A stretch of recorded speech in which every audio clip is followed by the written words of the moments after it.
මේ දවස්වල හැමෝම අවධානය යොමු කරන ඊශ්‍රායලයේ රැකියා අවස්ථාවක් ගැන අද කතා කරනවා. වීඩියෝ එක ඉවර වෙනකන් රැඳිලා ඉන්න. සුබ දවසක්. දැන් ඔබ දන්නවා ඊශ්‍රායල් රැකියා වැඩසටහන යටතේ පෝතල් ගෘහපාලන පිරිසුදුගේ මෙන්ම ඉදිකිරීම් අංශයේ රැකියා වැඩසටහන ක්‍රියාත්මක වෙන්නේ කොහොමද කියලා. අද අපි බලමු ඊශ්‍රායලයේ ආපනශාලා ක්ෂේත්‍රයේ රැකියා වැඩසටහන ක්‍රියාත්මක වෙන්නේ කොහොමද කියලා. මෙහිදී මුලින්ම සිදුවෙන්නේ කාර්යාංශයේ www.slbfe.lk වෙබ් අඩවියේ ඊශ්‍රායල් ආපනශාලා අංශයේ රැකියා අපේක්ෂිතයන් තමන් විසින්ම ලියාපදිංචි වීමයි.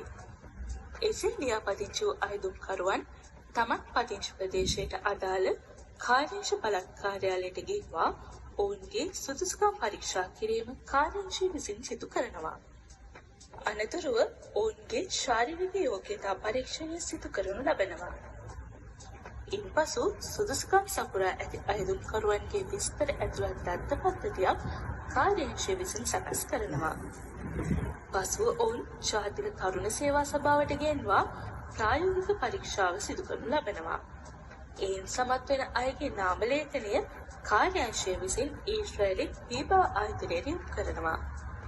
එසේ යොමු කරන නම්වල යම් යම් අඩුපාඩු ඇතනම් ඒවා නිවැරදි කරන ලෙස දන්වා පීබා ආයතනය විසින් කාර්යාංශයට නැවත දන්වා එවනු ලබනවා. කාර්යාංශයේ අඩුපාඩු යලි සකසා නාම ලේඛනය නැවත ඊශ්‍රායලයේ පීබා ආයතනයට යොමු කරනවා. අපි දැන් බලමු මේ නාම ලේඛනයේ පීබා ආයතනය මොකද කරන්නේ කියලා. මෙම නාම ලේඛනය පීබා ආයතනය විසින් සිය ලොතරැයි ක්‍රමයට ඇතුළත් කරනවා. ලොතරැයි ක්‍රමෙන් සමත් වන අයදුම්කරුවන්ගේ නාම ලේඛනය පීබා ආයතනය විසින් කාර්යාංශයට යොමු කරනවා. සමත් වූ පිරිසගේ පොලිස් නිෂ්කාශන වාර්තා, වෛද්‍ය වාර්තා ඇතුළු අවශ්‍ය ලියකියවිලි ලබාගෙන වෙන වෙනම ලිපිගුණ පවත්වා ගැනීම කාර්යාංශය විසින් සිදු කරනවා. පසුව ගිවිසුම් අදාළ රැකියා අපේක්ෂිතයන්ගෙන් අත්සන් කර සියලුම ලිපිගුණ සම්පූර්ණ අයගේ නාම ලේඛනය පීබා ආයතනයට යොමු කරනවා. මේ අතර කාර්යාංශය විසින් මෙම පිරිස පෙර පුහුණුව සඳහා යොමු කරනවා.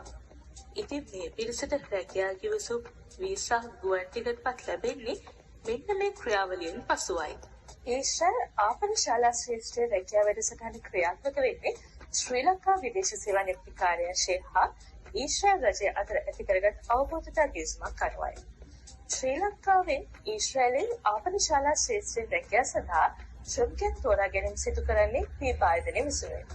ඒ සඳහා ශ්‍රී ලංකා විදේශ සේවා නියුක්ති කාර්යාංශයට කිසිසේත්ම මෙතන දීමේ හැකියාවක් නැහැ.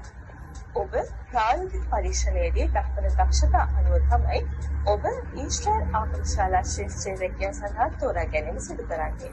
ඉහත කරුණ පිළිබඳව අවධානය යොමු කරලා ඊශ්‍රායලයේ ආපනශාලා ශ්‍රේෂ්ඨ රැකියාව සඳහා හොඳින් සූදානම් වෙන්න. ඊශ්‍රායලයේ රැකියා අවස්ථා පිළිබඳව වැඩිදුර තොරතුරු ශ්‍රී ලංකා විදේශ සේවා නියුක්ති කාර්යාංශයේ වෙබ් අඩවියෙන් ලබා ගන්න පුළුවන්. ලින්ක් එක පහළ ඩිස්ක්‍රිප්ෂන් බොක්ස් එකේ දාලා තියන්න. මේ වගේ අලුත් තොරතුරු දැනගන්න මගේ channel එක subscribe කරලා තියාගන්න.